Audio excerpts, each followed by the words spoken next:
Good evening everyone. तो last class में हमने देखा था थॉमसन मॉडल के बारे में डिस्कस किया था थोड़ा सा। उसके बाद रदरफोर्ड मॉडल के बारे में डिस्कस किया था। ठीक है, उसकी ऑब्जर्वेशन क्या थी और क्या उसके कंक्लूजन थे। उसके बेसिस पर न्यूक्लियस की डिस्कवरी कैसे हुई वो देखा था। तो न्यूक्लियस भी पढ़ा था। न्यूक्लियस एक्चुअल में होता क्या है, लाइक कि ये बहुत डेंस पार्ट होता है, पूरा का पूरा जितना भी सारा मास होता है वो न्यूक्लियस में ही होता है पूरे एटम का। ठीक है, ये सब कुछ चीज़ें देखी थी। उसके बाद हमने देखा था कि न्यूक्लियस के टाइप्स कौन कौन से होते हैं। ठीक है, न्यूक्लियस का रिप्रेजेंटेशन कैसा होता है, तो ये सारी चीज़ें देखी थी। आज के सेशन में हम देखेंगे कि कैलकुलेट करेंगे। सबसे पहले तो ये देखेंगे कि न्यूक्लियर फोर्स क्या होता है, न्यूक्लियर फोर्स की प्रॉपर्टीज क्या क्या होती हैं। ठीक है, उसके बाद फिर हम तो ये पढ़ेंगे कि न्यूक्लियर का साइज क्या होता है, उसकी डेंसिटी क्या होती है, इसकी मास डेंसिटी, न्यूक्लियॉन की डेंसिटी क्या होती है। और अगर हमारे पास टाइम रहा तो हम बाइंडिंग एनर्जी और सेपरेशन एनर्जी भी देखेंगे कि कैसे कैलकुलेट करते हैं। ठीक है, चलो तो एक बार मैं बता देता हूँ। जैसे हमने देखा था कि हमारा जो न्यूक्लियस होता है, अगर मैं न्यूक्लियस की बात करूँ, जो हमारा न्यूक्लियस होता है, हमने रिप्रेजेंटेशन के न्यूक्लियस हमने जो रिप्रेजेंटेशन दिया है न्यूक्लियस का, वो दिया था जेड एक्स ए। ठीक है, जहाँ पर जेड हमारा होता था एटॉमिक नंबर और यही होता था हमारा नंबर ऑफ प्रोटॉन के इक्वल, नंबर ऑफ प्रोटॉन के इक्वल। ठीक है, और ए क्या होता था हमारा, ये होता था एटॉमिक मास, एटॉमिक मास होता था। ठीक है, अगर हमें नंबर ऑफ न्यूट्रॉन्स निकालने होते थे तो कैसे निकालते थे हम, ए माइनस जेड करके नंबर ऑफ न्यूट्रॉन्स निकालते थे, नंबर ऑफ न्यूट्रॉन्स। ठीक है, नंबर ऑफ न्यूट्रॉन्स कैलकुलेट करते थे ए माइनस जेड करके। फाइन। अब न्यूक्लियस की अगर हम बात करें तो हमारा जो न्यूक्लियस होता है उसके अंदर प्रोटॉन और न्यूट्रॉन ये होते हैं, प्रोटॉन भी होते हैं, न्यूट्रॉन भी होते हैं। ठीक है, तो अगर मैं किसी एक ऐसे आइटम का लेता हूँ न्यूक्लियस जिसमें मोर देन वन प्रोटॉन है। ठीक है, हमने कोई न्यूक्लियस लिया जिसमें मोर देन वन प्रोटॉन है, तो वन प्रोटॉन हुआ। अब ये चीज देखा था कि प्रोटॉन के पास क्या होता है, पॉजिटिव चार्ज होता है। ठीक है, तो पॉजिटिव चार्ज होता है। जो न्यूट्रॉन होता है उस पर चार्ज नहीं होता है, 0 n 1। तो प्रोटॉन का रिप्रेजेंटेशन हम एक तरीके से और कर सकते हैं, इसको हम कई बार 1h1 लिखते हैं, 1h1 या फिर p लिखोगे सिर्फ, या तो p का मतलब भी प्रोटॉन हुआ और 1h1 का भी मतलब प्रोटॉन ही हुआ। ठीक है, और न्यूट्रॉन के लिए लिखते हैं 0n1, मतलब इसका एटॉमिक मास, एटॉमिक नंबर नहीं होता है, और एटॉमिक मास की हम बात करें तो इसका 1 होता है। ठीक है, तो ये चीज ध्यान रखना है कि न्यूट्रॉन के लिए हम ये चीज लिखेंगे। समझिए बात। चलो आगे चलते हैं। तो क्या होता है कि हमें पढ़ना है न्यूक्लियर फोर्स के बारे में। ठीक है, हम पढ़ने जा रहे हैं न्यूक्लियर फोर्स। अब ये न्यूक्लियर फोर्स होता क्या है, ठीक है, इसके बारे में बात करते हैं कि न्यूक्लियर फोर्स एक्चुअल में होता क्या है और इसकी क्या क्या प्रॉपर्टीज होती है। ठीक है, देखो क्या होता है कि न्यूक्लियस के बारे में हमने अभी बताया तुम्हें कि न्यूक्लियस जो होता है, जैसे देखिए न्यूक्लियस जो होता है उसके अंदर प्रोटॉन प्लस न्यूट्रॉन होते हैं। ठीक है, न्यूट्रॉन तो चार्जेस पार्टिकल है, लेकिन प्रोटॉन पर पॉजिटिव चार्ज होता है। तो हम पढ़ चुके हैं इलेक्ट्रोस्टैट में, हमें थोड़ा बहुत आइडिया है कि अगर दो चार्ज होते हैं, एक चार्ज Q1 है, इस पे r डिस्टेंस पर, दूसरा चार्ज Q2 है। ठीक है, r डिस्टेंस पर, तो इन दोनों के बीच में एक इलेक्ट्रोस्टैटिक फोर्स लगती है, that is F is equal to K Q1 Q2 by r square. और ये चार्ज की पोलैरिटी पर डिपेंड करती है, चार्ज के साइन पर डिपेंड करता है। अगर सेम साइन हुआ तो ये क्या करेंगे, रिपेल करेंगे। अगर सेम साइन हुआ तो रिपल्सिव फोर्स लगेगा, रिपल्सिव फोर्स, रिपल्सिव फोर्स लगता है। ठीक है, और अगर साइन डिफरेंट हुआ, डिफरेंट साइन, ठीक है, डिफरेंट साइन अगर हुआ तो फोर्स कैसा लगेगा, अट्रैक्टिव लगेगा। मतलब एक पॉजिटिव है एक नेगेटिव है, तो फोर्स जो लगेगा हमारा अट्रैक्टिव फोर्स लगेगा। ठीक है, अट्रैक्टिव फोर्स लगेगा। तो अब अगर हम न्यूक्लियस की बात करें, और न्यूक्लियस में तो नेगेटिव चार्ज होगा नहीं, तो प्रोटॉन है, न्यूट्रॉन पर चार्ज होता नहीं है, तो प्रोटॉन पर पॉजिटिव चार्ज है, तो सारे प्रोटॉन पर पॉजिटिव चार्ज होंगे। तो अगर मोर देन वन प्रोटॉन है, ऐसा हम बात करते हैं, तो क्या होगा कि ये प्रोटॉन पर प्रोटॉन प्रोटॉन दो प्रोटॉन क्या होंगे, एक दूसरे को रिपेल कर रहे होंगे। जैसे मैं दो प्रोटॉन की बात करता हूँ तो ये एक दूसरे को रिपेल कर रहे होंगे, तो कूलॉम रिपल्सन लग रहा होगा। तो कूलॉम रिपल्सन का मतलब क्या होगा कि अब अगर मान लो कोई ऐसा न्यूक्लियस है जिसमें मोर देन टू प्रोटॉन है, तो वो न्यूक्लियस बाउंड स्टेट में कभी रह ही नहीं सकता, क्योंकि उस पर क्या लग रहा है, कूलॉम रिपल्सन लग रहा है। तो कूलॉम रिपल्सन अगर फोर्स लग रहा है, स्टिल कोई एटम या न्यूक्लियस हमारा बाउंड स्टेट में है, इसका मतलब कोई तो ऐसी फोर्स है जो इन दोनों प्रोटॉन को और न्यूट्रॉन को बांध कर रखती है, ठीक है। और इसी फोर्स को, और ये जो फोर्स होती है हमारे पास, ये जो फोर्स है, ये फोर्स है, ये क्या है, इसका अगर हम मैग्नीट्यूड की बात करें तो ये क्या है, ये हमारे पास जो कूलॉम होता है फोर्स उससे ज्यादा होती है। मतलब कूलॉम रिपल्सन की अगर मैं बात करूँ तो कूलॉम रिपल्सिव फोर्स लग रहा होगा, क्योंकि नेगेटिव चार्जेस है नहीं तो सिर्फ पॉजिटिव चार्ज है, ठीक है, तो रिपल्सिव फोर्स लगेगा। तो कूलॉम जो रिपल्सन फोर्स लग रहा होता है उससे इसका मैग्नीट्यूड ज्यादा होता है, ठीक है। और ये फोर्स होती कैसी है, ये अट्रैक्टिव नेचर की होती है, क्योंकि कूलॉम जो फोर्स लग रहा है प्रोटॉन प्रोटॉन के बीच में, ये तो रिपल्सिव फोर्स है। बट स्टिल ये बाउंड स्टेट में, मतलब ये अट्रैक्ट कर रहे हैं। जिसका मतलब दो चीजें तो समझ में आई कि जो फोर्स है वो कूलॉम रिपल्सिव फोर्स से ज्यादा है। दूसरी चीज, नेचर कैसा है उसका, वो अट्रैक्टिव नेचर का है, ठीक है। कैसा नेचर है उसका, अट्रैक्टिव नेचर का है, नेचर अट्रैक्टिव है, ठीक है। तो इसी फोर्स को हमने क्या बोला, ये हमारे पास जो फोर्स है ये एक न्यूक्लियर फोर्स है, क्योंकि हमारे पास न्यूक्लियर फोर्स का कोई एक ऐसा एक्सप्रेशन तो है नहीं, ठीक है। तो हम ऑब्जर्वेशन के आधार पर ही बता सकते हैं कि न्यूक्लियर फोर्स को डिफाइन कैसे करें, मतलब ऑब्जर्वेशन के बेस पर ही हम न्यूक्लियर फोर्स को डिफाइन कर सकते हैं, ठीक है। तो न्यूक्लियर फोर्स क्या है, कि मतलब ये न्यूक्लियस के अंदर पार्टिकल के बीच में एक ऐसी फोर्स है जो अट्रैक्टिव नेचर की है, और जिसका जो मैग्नीट्यूड है की बात करें तो वो कूलॉम रिपल्सिव फोर्स से ज्यादा है। तो इसी फोर्स को हमने क्या बोलते हैं, न्यूक्लियर फोर्स बोलते हैं। तो ये जो फोर्स है हमारे पास, ये फोर्स कौन सी है, न्यूक्लियर फोर्स, न्यूक्लियर फोर्स, ठीक है। समझने बाद इसकी प्रॉपर्टीज की बात करें अगर हम, तो अब इसकी प्रॉपर्टीज की बात करते हैं, ठीक है। तो प्रॉपर्टीज ऑफ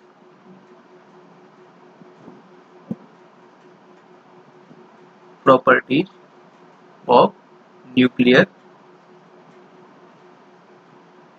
फोर्स, ठीक है। न्यूक्लियर फोर्स की प्रॉपर्टी की बात करते हैं। जैसे मैं पहले पहले पहले प्रॉपर्टी की बात करूं, फर्स्ट वन, तो जो इसकी फर्स्ट प्रॉपर्टी है वो क्या कह सकता हूं मैं, कि ये स्ट्रॉन्ग फोर्स होती है। मतलब जो न्यूक्लियर फोर्स होती है वो बहुत ही ज्यादा स्ट्रॉन्ग फोर्स होती है, ठीक है। न्यूक्लियर फोर्स कैसे फोर्स होती है, स्ट्रॉन्ग फोर्स होती है। ये कैसे पता चला, जैसे हमने देखा था जब हम एटम के बारे में पढ़े थे, एटॉमिक स्ट्रक्चर के बारे में थोड़ा बहुत आइडिया होगा, तो एटॉमिक स्ट्रक्चर में क्या होता था कि हम एटम का स्ट्रक्चर पढ़ते थे, अंदर क्या होता था, न्यूक्लियस होता था हमारे पास, और बाहर क्या होते थे, इलेक्ट्रॉन रिवॉल्व कर रहे होते थे सर्कुलर पाथ में। तो इलेक्ट्रॉन अगर रिवॉल्व कर रहे हैं तो हमने देखा था कि जो इलेक्ट्रॉन की एनर्जी होती है वो डिस्क्रीट एनर्जी होती है। स्पेक्ट्रम इलेक्ट्रॉन का, जैसे स्पेक्ट्रम देखा था हमने हाइड्रोजन एटम का, तो उसमें हमने जो एनर्जी निकाली थी वो ई निकाली थी, ई एन इक्वल टू क्या था, -13.6 Z square upon N square, ऐसा कुछ एनर्जी था। ये था हमारे पास इलेक्ट्रॉन वोल्ट में, ठीक है, ये इलेक्ट्रॉन वोल्ट में था, ठीक है। अभी हम थोड़ी देर बाद बाइंडिंग एनर्जी के बारे में डिस्कस करेंगे। तो इसको स्ट्रॉन्ग फोर्स से पता चला कि अगर कोई, जैसे एटम की बात करते हैं, तो एटम से अगर कोई इलेक्ट्रॉन निकलना है तो हमें एनर्जी जो देनी पड़ेगी वो इलेक्ट्रॉन वोल्ट के ऑर्डर में देनी पड़ेगी।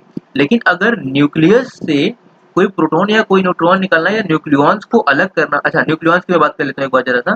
न्यूक्लियॉन्स क्या होते हैं, न्यूक्लियॉन्स एक्चुअल में, न्यूक्लियॉन्स जो होते हैं ये प्रोटॉन प्लस न्यूट्रॉन इन दोनों को मिलाकर क्या जो बनता है उसको क्या बोलते हैं, न्यूक्लियॉन्स बोलते हैं, ठीक है, न्यूक्लियॉन्स। तो मैं बात कर रहा हूँ कि अगर किसी न्यूक्लियस से प्रोटॉन और न्यूट्रॉन को सेपरेट करना है तो जो एनर्जी रिक्वायर्ड होती है वो बाइंडिंग एनर्जी होती है, ठीक है।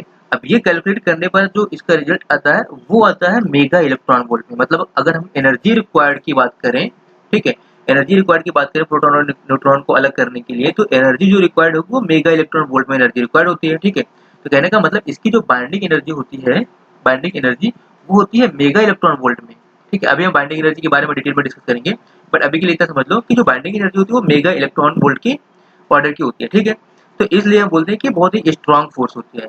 ये जो फोर्स होती है ये बहुत ही स्ट्रॉन्ग फोर्स होती है, इसकी RONG है, ठीक है, स्ट्रॉन्ग फोर्स होती है, ओके। दूसरी प्रॉपर्टी की बात करते हैं। दूसरा जो प्रॉपर्टी की बात करते हैं वो होता है कि ये जो फोर्स होता है न्यूक्लियर फोर्स, वो हमेशा अट्रैक्टिव नेचर का होता है। ये होता है अट्रैक्टिव नेचर का, ठीक है। अट्रैक्टिव नेचर ये तो मैंने पहले एक्सप्लेन कर दिया कि न्यूक्लियस के अंदर क्या होता है, प्रोटॉन होते हैं, न्यूट्रॉन पर तो कोई चार्ज होता नहीं है, लेकिन अगर प्रोटॉन है तो प्रोटॉन चार्ज पार्टिकल होता है जिस पर पॉजिटिव चार्ज होता है। अब प्रोटॉन पर पॉजिटिव चार्ज है, इसका मतलब उसके बीच में रिपल्सिव फोर्स लग रहा होगा। स्टिल वो बाउंड स्टेट में अगर हमारा न्यूक्लियस है तो इसका मतलब क्या होगा कि जो फोर्स है वो रिपल्सिव फोर्स से ज्यादा है और उसको अट्रैक्ट करके रख रही है। तो वो जो नेचर है जो न्यूक्लियर फोर्स का वो कैसा है, अट्रैक्टिव नेचर का है। तुम्हारी बात ठीक है। थर्ड प्रॉपर्टी की बात करें तो जो थर्ड प्रॉपर्टी होती है वो क्या होती है, शॉर्ट रेंज होता है। मतलब ये जो फोर्स है ये बहुत ही शॉर्ट रेंज की फोर्स होती है। ठीक है, शॉर्ट रेंज की फोर्स होती है, ये अराउंड 2 फर्मी टू 6 फर्मी ये होती है इसकी रेंज, इतने के बीच में ही लगती है। ठीक है, इसका मतलब क्या है, इसमें क्या होता है कि एक्चुअल में क्या होता है, नियरेस्ट नेबर इंटरेक्शन ही होता है। मतलब अगर कोई न्यूक्लियस है तो ये सारे इलेक्ट्रॉन या प्रोटॉन को अपनी तरफ अटैक नहीं करेंगे, मतलब जो पास में होंगे, जो नेबरिंग एटम्स होंगे, उन्हीं के न्यूक्लियस को, उन्हीं के न्यूट्रॉन और प्रोटॉन को क्या करेगा, अटैक करेगा। ठीक है, कहने का मतलब जो यहाँ पे दूर होगा, इससे इस न्यूक्लियस का कोई रिलेशन नहीं है। मतलब ये सिर्फ पास के जो न्यूट्रॉन और प्रोटॉन है, इन्हीं को अट्रैक्ट और रिपल अट्रैक्ट कर रहा होगा।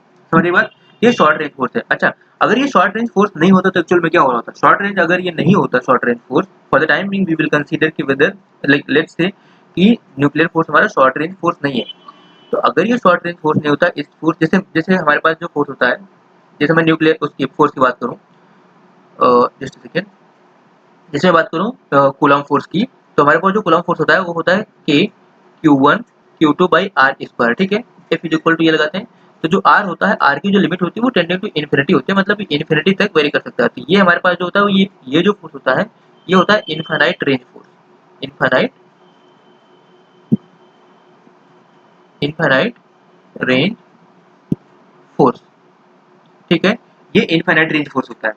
तो इनफाइनाइट रेंज फोर्स होता है, जो न्यूक्लियर फोर्स होता है हमारा, वो शॉर्ट रेंज फोर्स होता है। अगर वो शॉर्ट रेंज फोर्स नहीं होता तो कोई एक एटम यहाँ पर है और दूसरा एटम यहाँ पर है। ठीक है, तो इसका जो न्यूक्लियस है, अब न्यूक्लियर जो फोर्स होती है उसमें तो repulsive force, sorry attractive force लगता है उसमें। तो अगर अट्रैक्टिव फोर्स लगता है तो इसमें जो प्रोटॉन है और इसमें जो प्रोटॉन है, न्यूट्रॉन है, ये क्या कर रहा होता है, इसको अट्रैक्ट कर रहा होता। तो ये वाला भी एटम आके इसमें कोलैप्स हो जाता। कहने का मतलब यूनिवर्स में जितने भी तुम्हारे पास एटम्स होते हैं वो सारे एक ही जगह कंजेस्टेड हो जाते हैं, मतलब ये आके कोलैप्स हो चुके होते हैं। तो हमारे पास जो इंडिविजुअल पार्टिकल्स या इंडिविजुअल चीजों की आइडेंटिटी है, वो आइडेंटिटी होती ही नहीं। ठीक है, तो इससे ये समझ आया था कि मतलब अगर हमारे पास इंडिविजुअल चीजों की आइडेंटिटी है, ये चीजें एग्जिस्ट कर रही हैं, तो जो हमारा न्यूक्लियर फोर्स है बहुत ही शॉर्ट रेंज फोर्स है और वो नेबरिंग एटम पर ही लग रहा होता है। बाकी जो थोड़ा सा डिस्टेंस पर होते हैं, मतलब ये 2 फर्मी टू, मैंने बताया भी कि 2 फर्मी टू 6 फर्मी ही लग रहा होता है। ठीक है, इससे बाहर की अगर रेंज इससे ज्यादा है तो फिर उस पर ये इफेक्टिव नहीं होता है। ठीक है, तो फिर उस पर इफेक्टिव नहीं है तो इसका कोई दूसरा एटम होगा जिसका न्यूक्लियस होगा अपना और उसका अपना न्यूक्लियर फोर्स होगा। ठीक है, तो उससे पहले वाले का कोई रिलेशन नहीं होगा। समझिए बात। ठीक है, तो जो थर्ड, अगर मैं अब फोर्थ डिस्कस करते हैं, तो फोर्स जो होगा हमारा, फोर्थ प्रॉपर्टी, ये जो होता है ये चार्ज इंडिपेंडेंट होता है। चार्ज इंडिपेंडेंट, इंडिपेंडेंट मतलब nuclear force is basically charge independent. ठीक है, तो न्यूक्लियर फोर्स चार्ज इंडिपेंडेंट होता है, मतलब ये प्रोटॉन प्रोटॉन के बीच में भी लग रहा होता है, प्रोटॉन न्यूट्रॉन के बीच में भी लग रहा होता है, और न्यूट्रॉन न्यूट्रॉन के बीच में लग रहा होता है, इसके बीच में भी, इसके बीच में भी और इसके बीच में भी। ये सारे क्या होते हैं, नेचर जो होगा इसका अट्रैक्टिव ही होगा। ऐसा नहीं कि प्रोटॉन प्रोटॉन के बीच में रिपल्सिव फोर्स लग रहा होगा, मतलब ये न्यूट्रॉन न्यूट्रॉन पर भी अट्रैक्टिव फोर्स लगाएगा, प्रोटॉन प्रोटॉन पर भी, और न्यूट्रॉन प्रोटॉन न्यूट्रॉन पर भी, प्रोटॉन प्रोटॉन पर भी अट्रैक्टिव फोर्स लगेगा। मतलब ये फोर्स जो है हमारे पास चार्ज इंडिपेंडेंट है, ये डजंट मैटर कि चार्ज क्या है उसका। ठीक है, लाइक कि न्यूट्रॉन तो हमारे चार्जलेस पार्टिकल होते हैं, न्यूट्रॉन पर तो चार्ज होता नहीं है, प्रोटॉन पर चार्ज होता है। ठीक है, तो ऐसा जरूरी नहीं कि प्रोटॉन पे रिपल्सिव फोर्स लग रहा था तो ये प्रोटॉन को ही सिर्फ अट्रैक्ट करके रखेगा, ये न्यूट्रॉन को भी अट्रैक्ट करके रखता है। ठीक है, चलो नेक्स्ट प्रॉपर्टी की बात करते हैं। नेक्स्ट प्रॉपर्टी फिफ्थ वाली की बात करते हैं, ये होता है चार्ज सिमेट्री। कहने का मतलब क्या होता है, चार्ज सिमेट्रिक, चार्ज, अब इसका मतलब समझते हैं। चार्ज सिमेट्रिक, चार्ज सिमेट्रिक का मतलब क्या होता है, चार्ज सिमेट्रिक का जो न्यूक्लियर फोर्स होता है हमारा, वो चार्ज सिमेट्रिक होता है। ठीक है, मैं बताता हूँ चार्ज सिमेट्रिक क्या होता है। न्यूक्लियर फोर्स हमारा चार्ज सिमेट्रिक होता है। ठीक है, चार्ज सिमेट्रिक का मतलब ये हुआ कि अगर, जैसे कि हमने देखा कि जो न्यूक्लियर फोर्स था, अभी हम इसका एक बाइंडिंग एनर्जी पर न्यूक्लियन का एक ग्राफ ड्रॉ करेंगे। ठीक है, तो उसमें उससे में ज्यादा अच्छे से समझ में आएगा, बट अभी के लिए मैं इतना बताता हूँ कि जैसे प्रोटॉन और न्यूट्रॉन को हम एक्सचेंज कर देते हैं, मतलब हमारे पास कोई दो न्यूक्लियस है और जिसमें प्रोटॉन और न्यूट्रॉन एक्सचेंज है, तो हम अगर binding energy per nucleon calculate करते हैं तो वो एक्चुअल में इतना ही आता है। कहने का मतलब जैसे मान लो मैं कह रहा हूँ कि अगर मेरे पास फॉर एग्जाम्पल 1H3 है। ठीक है, 1H3 है और दूसरा मेरे पास 2H ई हीलियम का ले लेता हूँ आइसोटोप, 2H3 है। ठीक है, तो इसमें प्रोटॉन कितने हैं, इसमें हमारे पास प्रोटॉन है 1 और न्यूट्रॉन कितने हैं, 1 प्रोटॉन है और 2 न्यूट्रॉन है, ठीक है, 2 न्यूट्रॉन है। इसमें प्रोटॉन कितना है, इसमें हमारे पास 2 प्रोटॉन है, और कितना न्यूट्रॉन है, 3 - 2 करोगे तो 1 न्यूट्रॉन है, ठीक है। तो 2 प्रोटॉन 1 न्यूट्रॉन, और इसमें 1 प्रोटॉन 2 न्यूट्रॉन है, ठीक है। तो कहने का मतलब जितनी फोर्स इसमें लग रही होगी उतनी ही फोर्स इसमें लग रही होगी, ठीक है। क्योंकि अभी इससे पहले वाली जो प्रॉपर्टी देखी थी वो चार्ज इंडिपेंडेंट होता है, तो नंबर ऑफ न्यूक्लियॉन्स तो दोनों में सेम है, कहने का मतलब 3 इसमें भी है 3 इसमें भी है। तो जो फोर्स होता है वो क्या होता है, चार्ज सिमेट्रिक होता है। मतलब अगर हम चार्ज को एक्सचेंज कर दें और या पार्टिकल को एक्सचेंज कर देते हैं तो जो फोर्स लग रहा होता है फोर्स पे कोई वेरिएशन नहीं आता है। तो न्यूक्लियर फोर्स जो होता है वो चार्ज सिमेट्रिक होता है, ठीक है।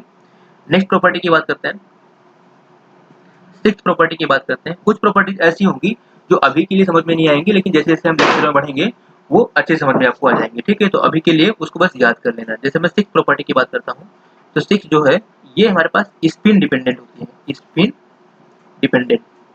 अभी स्पिन के बारे में बहुत अच्छे से डिस्कस करेंगे हम, पार्टिकल फिजिक्स में और अच्छे से डिस्कस करेंगे इसको, स्पिन डिपेंडेंट, ठीक है। इसके साथ एक और चीज डिस्कस कर लेते हैं, iso spin dependent. Isospin dependent मतलब जो न्यूक्लियर फोर्स होता है हमारा वो स्पिन और आइसो स्पिन डिपेंडेंट होता है। न्यूक्लियर फोर्स हमारा स्पिन और आइसो स्पिन डिपेंडेंट होता है। स्पिन के बारे में तो सबने सुना है कि लाइक प्रोटॉन है हमारे पास या फिर न्यूट्रॉन है, ये सारे स्पिन हाफ पार्टिकल होते हैं। मैं पता है स्पिन हाफ पार्टिकल है, ठीक है, ये भी स्पिन हाफ पार्टिकल है, तो ये तो पता है। लेकिन आइसो स्पिन एक्चुअल में क्या होता है मैं थोड़ा सा बता दूं आपको आइसो स्पिन के बारे में, लेकिन डिटेल डिस्कशन इसका हम पार्टिकल फिजिक्स में करेंगे कि आइसो स्पिन होता क्या, अभी यहाँ पे रिक्वायर्ड भी नहीं है, ठीक है। तो आइसो स्पिन एक्चुअल में क्या होता है, जैसे हम न्यूक्लियस की बात करते हैं तो न्यूक्लियस के अंदर प्रोटॉन और न्यूट्रॉन होते हैं। अब जो फोर्स होता है न्यूक्लियर फोर्स वो चार्ज इंडिपेंडेंट होता है। तो फोर्स टू चार्ज इंडिपेंडेंट हुआ, जो भी इंटरेक्शन हो रहे होंगे, जैसे फोर्स टू चार्ज इंडिपेंडेंट हो गया। अब प्रोटॉन का मास देखोगे अगर, तो प्रोटॉन का जो मास होता है और न्यूट्रॉन का मास जो होता है, प्रोटॉन का मास एंड न्यूट्रॉन का मास ये ऑलमोस्ट जो होता है वो सेम होता है। मतलब मास ऑफ प्रोटॉन ये अप्रोक्सीमेटली मास ऑफ न्यूट्रॉन ही होता है, which is nothing but what 1.67 into 10 to the power -27 kg। अब मास भी सेम हो गया। हमने देखा इनकी जो स्पिन होती है वो स्पिन हाफ पार्टिकल होते हैं, तो इनको हम मतलब डिफरेंशिएट कैसे करेंगे, तो उसके लिए हम एक दूसरा क्वांटम नंबर असाइन करते हैं। जैसे ये तो हो गया हमारे पास स्पिन हो गई इसकी, और ये स्पिन हो गई न्यूट्रॉन की। प्रोटॉन की स्पिन हाफ होती है और न्यूट्रॉन की भी स्पिन हाफ होती है, ठीक है। तो अब न्यूक्लियस के अंदर इनको हम डिफरेंशिएट कैसे करेंगे, ठीक है। तो डिफरेंशिएट करने के लिए हमने एक थर्ड क्वांटम नंबर असाइन किया जिसको बोलते हैं आइसो स्पिन।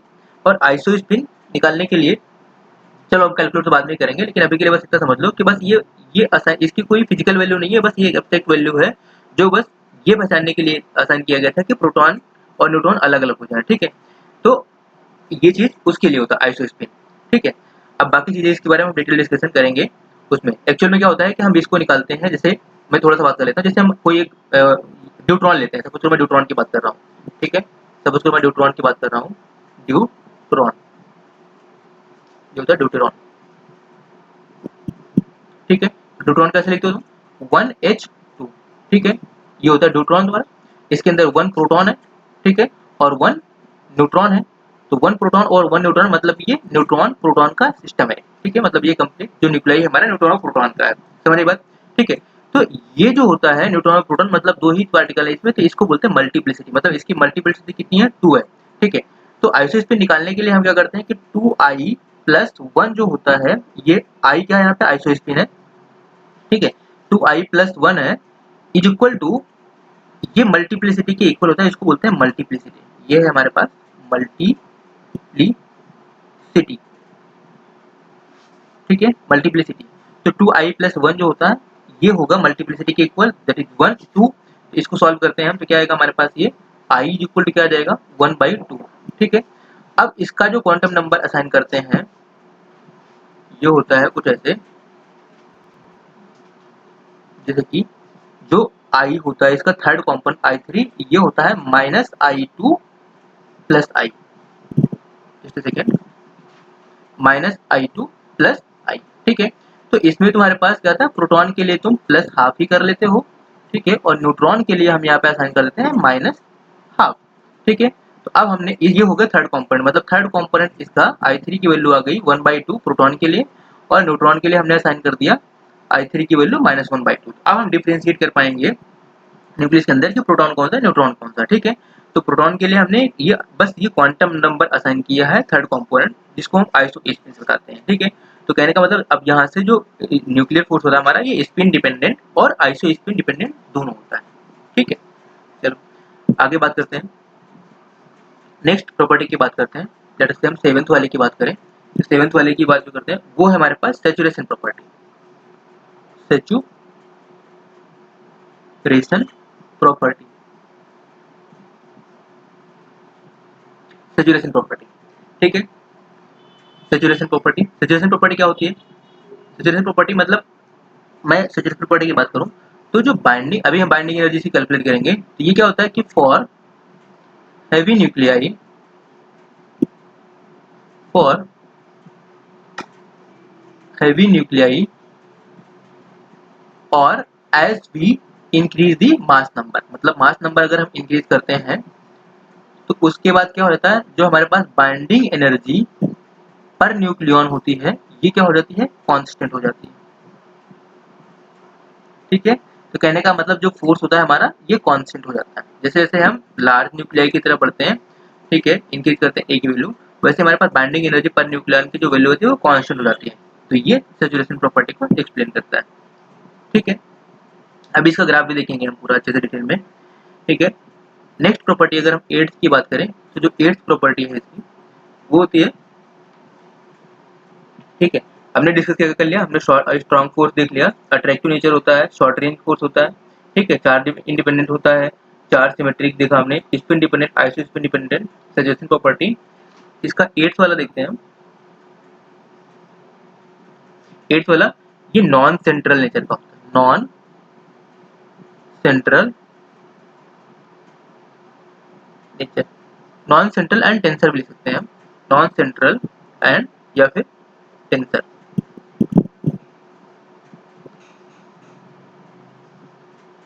नेचर का होता है। ठीक है, इसका मतलब क्या हुआ, जैसे हमने फोर्स देखा था, मैं दो फोर्स की बात करता हूँ यहाँ पे। हमने फोर्स देखा था, एक तो हमने फोर्स देखा था कूलॉम रिपल्सन या अट्रैक्टिव फोर्स देखा था, F इज इक्वल टू के Q1 Q2 by R square, और एक हमने ग्रेविटेशनल फोर्स पढ़ा था एफ जी। अगर मैं इसको इलेक्ट्रोस्टैटिक फोर्स बोलूँ और इसको ग्रेविटेशनल फोर्स बोलूँ तो एफ जी क्या देखा था हमने कि जी M1 M2 by R square. ये जो इलेक्ट्रोस्टैटिक फोर्स है और ये जो ग्रेविटेशनल फोर्स है ये सिर्फ आर की वैल्यू पर डिपेंड कर रहा है।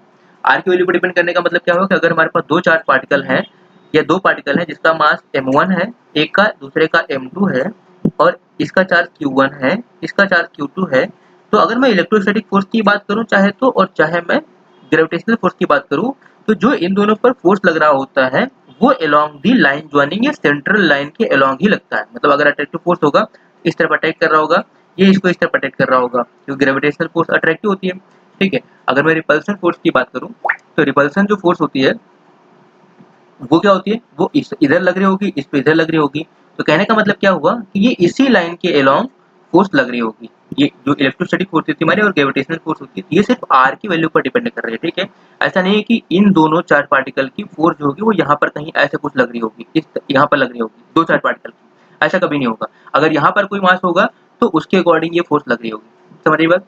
ठीक है, तो ये सिर्फ आर डिपेंडेंट है, क्योंकि हम जब हम 3D में मूव करते हैं तो हमारे पास अगर कार्टेशियन कोऑर्डिनेट की बात करोगे तो उसमें एक्स वाई और जेड होता है, लेकिन अगर स्फेरिकल कोऑर्डिनेट की बात करोगे तो उसमें आर थीटा और फाई होता है। तो ये जो आर होता है ये बताता है रेडियल, थीटा तुम्हारे पास, और फाई ये एंगुलर वाली चीजों को बताता है। ठीक है, तो जो ये तो हमारा न्यूक्लियर फोर्स होता है ये नॉन सेंट्रल नेचर का होता है। नॉन सेंट्रल का मतलब ये आर थीटा फाई डिपेंडेंट होता है। कहने का मतलब ये डिफरेंट डिफरेंट डायरेक्शन में इस फोर्स की जो वैल्यू होगी न्यूक्लियर फोर्स की वो अलग अलग होती है, समझ बात।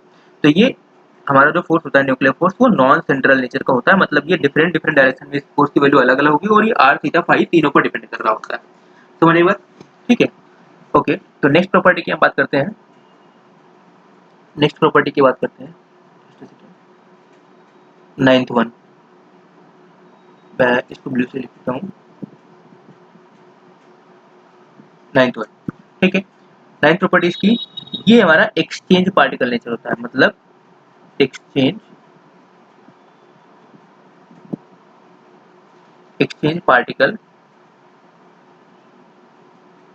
नेचर का होता है। एक्सचेंज पार्टिकल नेचर का मतलब क्या हुआ, मैं थोड़ा सा बताता हूँ। जैसे मान लो हमारे पास यहाँ पर दो चार्ज पार्टिकल है, ठीक है, और यहाँ पर हमारे पास एक Q1 है एक Q2 है।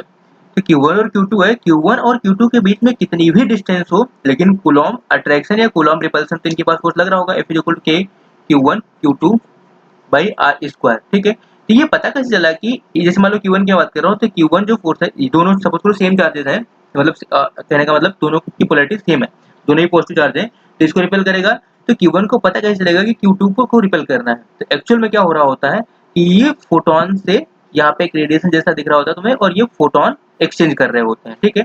एक फोटोन एमिट कर रहा होता है, दूसरा फोटोन एब्जॉर्ब कर रहा होता है। तो इससे ये पता चलता है, कहने का मतलब जो हमारे पास कूलॉम रिपल्सन है या इलेक्ट्रोस्टैटिक फोर्स है, इसका जो एक्सचेंज पार्टिकल हुआ वो क्या था, वो था हमारे पास फोटॉन, फोटॉन, ठीक है। वैसे ही हमारे पास एक्सचेंज पार्टिकल इसका न्यूक्लियर फोर्स का यूज होता है, और न्यूक्लियर फोर्स का जो एक्सचेंज पार्टिकल होता है वो क्या होता है, वो होता है मेसॉन। क्या होता है, meson.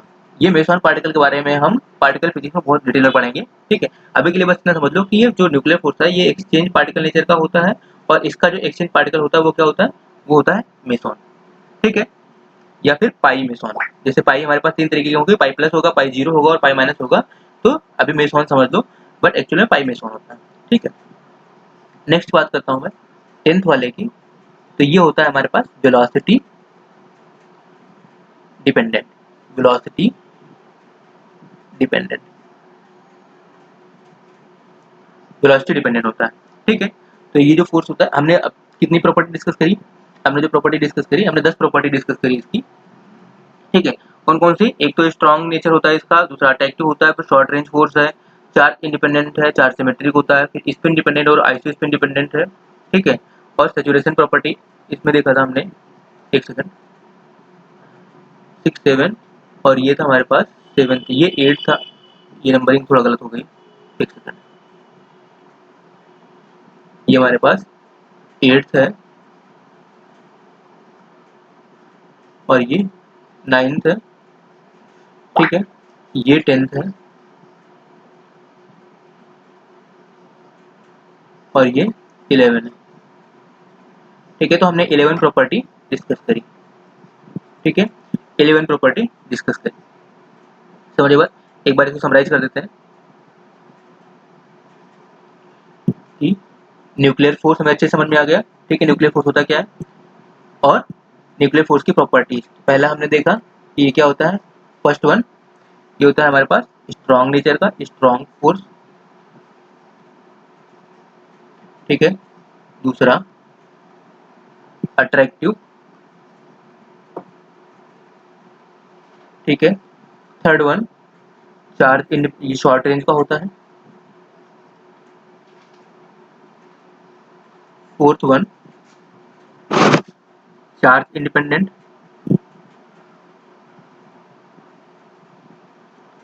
Charge independent.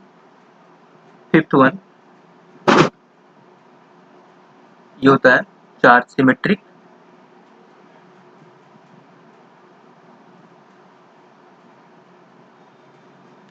Sixth one है हमारे पास spin dependent.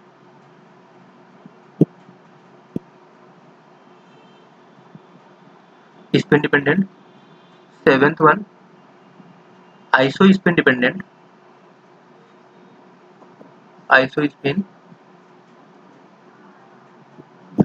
Dependent. Eighth one क्या है हमारे पास, सैचुरेशन प्रॉपर्टी, ये सैचुरेशन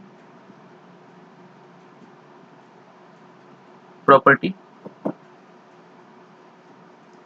ठीक है। नाइन्थ वन ये क्या था, नाइन्थ नॉन सेंट्रल फोर्स होती है। टेंथ टेंथ जो है एक्सचेंज पार्टिकल नेचर होता है इसका, एक्सचेंज पार्टिकल नेचर होता है। और 11th क्या है, वेलोसिटी डिपेंडेंट होता है, ठीक है, वेलोसिटी डिपेंडेंट होता है, ठीक है। एक थोड़ा सा ये चीज डिस्कस कर लेते हैं स्पिन में, कि जैसे हमारे पास दो पार्टिकल्स है, अगर न्यूट्रॉन और प्रोटॉन की सिर्फ बात करें हम, न्यूट्रॉन और प्रोटॉन की, तो इसकी अपनी अलग स्पिन है, इसकी अपनी अलग स्पिन है। तो एक ऑपरेटर डिफाइन करते हैं, अगर स्पिन स्पिन ओरिएंटेशन है तो उसके लिए जो ऑपरेटर डिफाइन करते हैं वो S T equal to 1/r³, ठीक है, यहाँ पर होता है 3 S1 vector dot are cap, ठीक है, ये वेक्टर फॉर्म में लिख लो, S1 vector dot are cap S2 vector dot are cap minus S1 vector dot S2 vector, ठीक है। तो ये ऑपरेटर डिफाइन करते हैं हम स्पिन स्पीड ओरिएंटेशन के लिए। एक बार थोड़ा सा इसको सॉल्व करते हैं S1 डॉट S2 को फॉर न्यूट्रॉन और प्रोटॉन सिस्टम के लिए, ठीक है, क्योंकि इसकी जरूरत पड़ेगी जब हम फर्दर पढ़ेंगे। तो मैं इसको एक बार सॉल्व करता हूँ, रिजल्ट्स ले रखे इसको, ठीक है। तो हमने देखा कि हमारे पास जो न्यूट्रॉन होता है और जो प्रोटॉन होता है ये दोनों क्या होते हैं, स्पिन हाफ पार्टिकल होते हैं, हाफ। हम सिर्फ इनके लिए सॉल्व करेंगे, ठीक है, कि इसकी वैल्यू कितनी है S1 डॉट S2 की। ये जो चीज लिखी हुई है हमने S1 3 S1 dot are cap, ये तो सिर्फ S1 का आर कैप के डायरेक्शन में, S2 आर कैप के डायरेक्शन में है, बट ये S1 डॉट S2 कैसे निकालते हैं ये चीज देखते हैं एक बार। S1 डॉट S2 निकालते कैसे, ठीक है, बस कुछ नहीं वेक्टर का यूज करना है इसमें। जैसे हमारे पास जो टोटल एंगुलर मोमेंटम होगा S वेक्टर होगा जो इसका, वो क्या लिखोगे, वो लिखेंगे हम S1 vector plus S2 vector. हमें निकालना है S1 डॉट S2 वेक्टर, तो हम क्या करेंगे, इसका डॉट प्रोडक्ट ले लेंगे।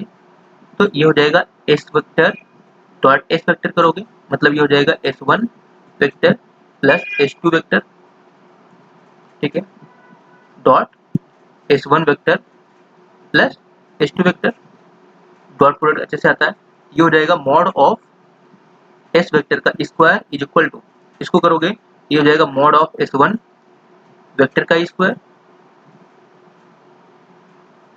प्लस इसका करोगे तो ये हो जाएगा S2 vector dot S1 vector plus इस पे करेंगे तो ये हो जाएगा S1 vector dot S2 vector plus ये हो जाएगा हमारे पास मॉड S2 वेक्टर स्क्वायर, ठीक है। फर्दर सॉल्व करते हैं इसको, तो mod S vector square is equal to S1 vector dot S2, तो ये क्या हो जाएगा हमारे पास, इसको हम फर्दर सॉल्व करते हैं, हो जाएगा S1 वेक्टर का square plus S2 mod S2 vector का स्क्वायर प्लस इन दोनों को देखो, एक इसको और एक इसको, तो जो डॉट प्रोडक्ट होता है हमारा A dot B is equal to B dot A vector होता है, क्योंकि ये क्या होते हैं, स्केलर होते हैं, तो ऑर्डर चेंज करने पर फर्क नहीं पड़ता है, ठीक है। ये हो जाएगा हमारे पास 2S1 vector dot S2 vector, ठीक है। तो इसको सॉल्व करते हैं, हमें तो S1 डॉट S2 निकालना था, ये हो जाएगा हमारे पास mod S square mod S square minus S1 square minus S2 square is equal to 2S1 dot S2, ठीक है। ये हो जाएगा S1 डॉट S2 वेक्टर, ठीक है, S1 डॉट S2 वेक्टर, तो ये हो जाएगा मॉड S1 S स्क्वायर, ठीक है, minus S1 square minus S2 square upon 2, ठीक है। तो ये आ गया हमारे पास पूरा S1 डॉट S2 की वैल्यू, समझ बात, ठीक है, S1 डॉट S2 की वैल्यू, ठीक है। अब इसको हम न्यूट्रॉन और प्रोटॉन के लिए सॉल्व करते हैं, दोनों की स्पिन हाफ पार्टिकल, दोनों स्पिन हाफ पार्टिकल हैं, तो उसके लिए देखते हैं एक बार क्या आएगा। तो क्या कैलकुलेट किया हमने, हमने देखा जो S1 डॉट S2 आया, वो आया हमारे पास S1 sorry S square minus S1 square, मैं मैग्नीट्यूड को ऐसे लिख रहा हूँ, माइनस S2 स्क्वायर अपॉन 2, ठीक है। इसको एक बार क्वांटम मैकेनिकली देखें, तो क्वांटम मैकेनिकल अगर देखें तो क्वांटम मैकेनिक्स में हम हर चीज के एवरेज वैल्यू लेते हैं, ठीक है। तो इसका एवरेज वैल्यू लेंगे, तो लिखता हूँ मैं क्वांटम मैकेनिकली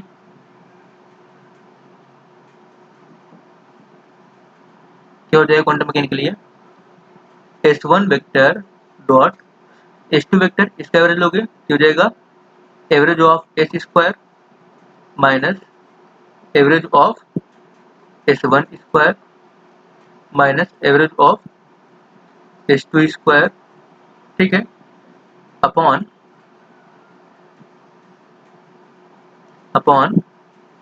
2, ठीक है। और यह हमें पता है क्या होता है कि एवरेज ऑफ एस स्क्वायर जो होता है वो होता है, एवरेज ऑफ एस स्क्वायर जो होता है, अगर मैं एस स्क्वायर की बात करूं, एक सेकेंड, ये लिखते हैं हम, जस्ट सेकेंड, ये इसकी जो एवरेज वैल्यू होती है वो होती है एस प्लस 1 एच का स्क्वायर, ठीक है। एवरेज ऑफ S1 स्क्वायर की वैल्यू S1 प्लस 1, ठीक है, एच का स्क्वायर। और जो एवरेज ऑफ S2 स्क्वायर होगा वो होगा हमारे पास S2 प्लस 1 एच का स्क्वायर, ठीक है। ये हमारे पास S1 S2 और S स्मॉल s जो लिख रखा है हमने, जस्ट ये क्या है, ये है क्वांटम नंबर, ठीक है। और जो हमने कैपिटल S लिखा था, S वेक्टर, S1 वेक्टर, और ये S2 वेक्टर जो लिखा था, ये था एंगुलर मोमेंटम, एंगुलर मोमेंटम, ठीक है। तो ये वैल्यूज हम उठा के वापस से इस वाले इक्वेशन में रखते हैं, फिर देखते हैं क्या आता है। तो वापस इस इक्वेशन में रखेंगे तो क्या हो जाएगा हमारे पास, जो average of S1 dot S2 था वो आ जाएगा, हमारे पास यहाँ पर, एक सेकेंड, प्रीवियस पेज में, ठीक है। एवरेज ऑफ एस स्क्वायर, तो एवरेज ऑफ एस स्क्वायर की वैल्यू जो रखोगे ये हो जाएगा S plus 1 H cut square minus S one plus 1 H cut square minus S two plus 1 H cut square, ठीक है। ये आ गया, पूरे का अपॉन कितना है, 2 है, ठीक है। 1/2 बाहर लिख लेते हैं इसको, 1/2, ठीक है। तो 1/2 या एच कट स्क्वायर बाई 2 लिखते हैं इसको, और ये हो जाएगा हमारे पास S plus 1 minus S one plus 1 minus S two plus 1, ठीक है। ये हो जाएगा, ये आ गया हमारे पास S1 vector dot S2 vector, जो ऑपरेटर में हमारे आ रहा था वो ये चीज आ गई, ठीक है। इसकी वैल्यू भी हम सॉल्व कर सकते हैं, कैसे रखोगे, जैसे हमारे पास क्या है कि S1 हमारे पास कितना है, 1/2 है, ठीक है। और S2 कितना है, S2 हमारे पास 1/2। तो जो S की वैल्यू होती है, S की वैल्यू वो होती है mod of S1 plus S2 to S1 mod of S1 minus S2, इसकी इक्वल होती है, ठीक है। ये वैल्यू अगर हम सॉल्व करते हैं तो 1/2 प्लस 1/2 करोगे, mod of 1/2 plus 1/2 to mod 1/2 minus 1/2, तो ये तो हो जाएगा हमारे पास 1 और ये हो जाएगा 0, मतलब 1 और 0 आएगी वैल्यू। तो एस की वैल्यू क्या आ गई, 1 आई, और ये हो गया 1, 0, मतलब एस की वैल्यू क्या आ गई, 1, 0, ठीक है। अगर इसको मल्टीप्लिसिटी से देखें तो हमारे पास जो वैल्यू आई है एस की, वो आई है एस की वैल्यू, एक तो 0 आया है और दूसरा क्या आया, 1 आया है। तो हमें 2s प्लस 1 की वैल्यू अगर निकाले हैं मल्टीप्लिसिटी से, तो ये क्या आ जाएगा, 2s प्लस 1 जीरो के लिए क्या आएगा, अगर एक बार 0 डालते हैं हम, तो 0 डालोगे तो 2s प्लस 1 एक बार 1 आएगा, ठीक है। 2s प्लस 1 की वैल्यू जो आएगी वो एक बार 1 आएगी, और अगर 1 डालते हैं तो क्या आएगी, 3 आएगी। तो 1 के लिए तो हम बोलते हैं सिंगलेट, और 3 के लिए बोलते हैं ट्रिपलेट, ठीक है, ट्रिपलेट। तो इसकी वैल्यू एक बार कैलकुलेट करते हैं कि सिंगलेट और ट्रिपलेट के लिए जो वैल्यू आती है S1 डॉट S2 की, वो क्या आएगी। S1 डॉट S2 की वैल्यू हमें कैलकुलेट करना है, सिंगलेट और ट्रिपलेट के लिए। तो अभी मैं पहले सिंगलेट के लिए कैलकुलेट करता हूँ। First for singlet, for singlet के लिए एस की वैल्यू हमें क्या रखनी पड़ेगी, एस की वैल्यू 0 रखनी पड़ेगी, ठीक है। और S1 की value is equal to S2 की वैल्यू, दोनों की वैल्यू 1/2। ठीक है, इसको सॉल्व करते हैं। ये एक्सप्रेशन था क्या हमारे पास? एक्सप्रेशन था हमारे पास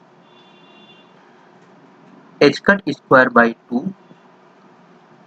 यहाँ पर था s small s plus 1 minus s1 s1 plus 1 minus s2 plus 1। ठीक है, वैल्यू रखते हैं यहाँ पे जरा। ठीक है, हो जाएगा h cut square by 2, value डालो, s की वैल्यू 0 डालेंगे तो ये तो 0 ही हो जाएगा, माइनस s1 की वैल्यू 1/2 डालेंगे, 1/2 प्लस 1 माइनस 1/2, इसमें s2 की वैल्यू भी वही है 1/2 प्लस 1। ठीक है, ठीक है, हो जाएगा, ये तो 0 ही हो गया, ये हो जाएगा 1/2 3/2 माइनस, मतलब ये हो जाएगा h cut square by 2 in bracket minus 3/4 minus 3/4। ठीक है, ये हो जाएगा h कट स्क्वायर बाई 2 और इन ब्रैकेट हो जाएगा ये माइनस 3/3 मतलब 6/4, 6/4 मतलब 3/2, तो 3/2 आ जाएगा, मतलब ये आ जाएगा minus 3h cut square by 2। ठीक है, तो सिंगलेट के लिए वैल्यू हमारे पास क्या है? 3h cut square by 2। देखते हैं ट्रिपलेट के लिए क्या आएगी। फॉर ट्रिपलेट, ट्रिपलेट के लिए जो वैल्यू निकालोगे, कैसे निकालेंगे? s की वैल्यू क्या डालेंगे हम? सॉरी, s की वैल्यू हमारे पास कितनी है? 1 है, s1 की वैल्यू और s2 की वैल्यू तो सेम है, ये 1/2 है। ठीक है, अब वैल्यू लिखते हैं s1 vector dot s2 vector की वैल्यू। ठीक है, क्या होता है? ये होता है h कट स्क्वायर बाई 2 और यहाँ पर s plus 1 minus s1 plus 1 minus s2 plus 1। ठीक है, वैल्यू डालते हैं इसमें h cut square by 2, s की वैल्यू हमें डालनी है 1, ये हो जाएगा 1 प्लस 1। ठीक है, माइनस यहाँ पे 1/2 प्लस 1 माइनस 1/2 प्लस 1। ठीक है, इसको सॉल्व करते हैं तो 1 1 2 हो जाएगा, हो जाएगा h कट स्क्वायर बाई 2, हो जाएगा 2 माइनस यहाँ पे क्या आएगा 3/4, ये 3/4 माइनस 3/4, ये हो जाएगा कितना 6/4 हो जाएगा, मतलब ये हो जाएगा 6/4 मतलब 3/2, ये हो जाएगा h cut square by 2 minus ये हो जाएगा हमारे पास 3/2। ठीक है, तो 2 टू द 4 माइनस 3 मतलब ये 1/2 हो जाएगा, 1/2 हो जाएगा, ये आ जाएगा 1/2 मतलब मल्टीप्लाई करेंगे तो क्या आ जाएगा h cut square by 4, sorry हाँ h कट स्क्वायर बाई 4। ये आ गया हमारे पास average of s1 vector dot s2 vector. ठीक है, तो इस वाले क्वेश्चन को या इस ऑपरेटर को सॉल्व करने के दो पर्पज थे। पहला तो ये था कि कई बार इससे डायरेक्ट क्वेश्चन आते हैं, जो ये हमारे पास ऑपरेटर है इसकी कई बार क्वेश्चन में डायरेक्ट वैल्यू पूछी गई है कि s1 डॉट s2 की वैल्यू क्या होगी। ठीक है, तो ये चीज ऐसे अगर हमारे यहाँ से देखते हैं,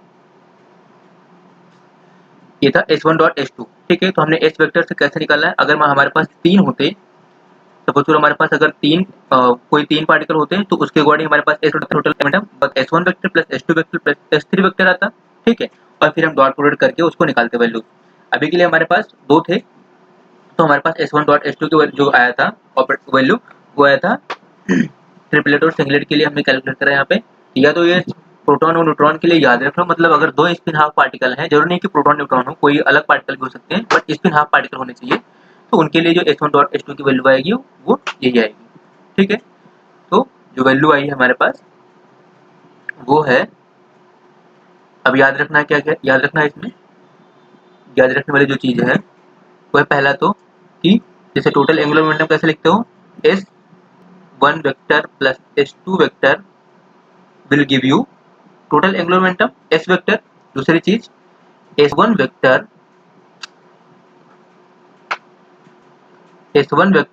डॉट s2 वेक्टर का जो क्वांटम मैकेनिकली एवरेज वैल्यू आएगी वो कैसे लिखते हैं, वो है s square minus s1 square minus s2 square upon upon क्या है, अपॉन 2। ठीक है, और इसकी जो वैल्यू आई है for 2 spin half particle H1 is equal to H2 is equal to 1/2 अगर है फॉर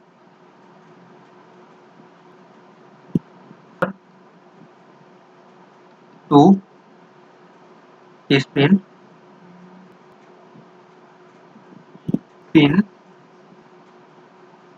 हाफ पार्टिकल, ये वैल्यू जो आएगी वो एक तो आएगा, ठीक है, सिंगलेट के लिए, और दूसरा ट्रिपलेट के लिए आएगा, ठीक है।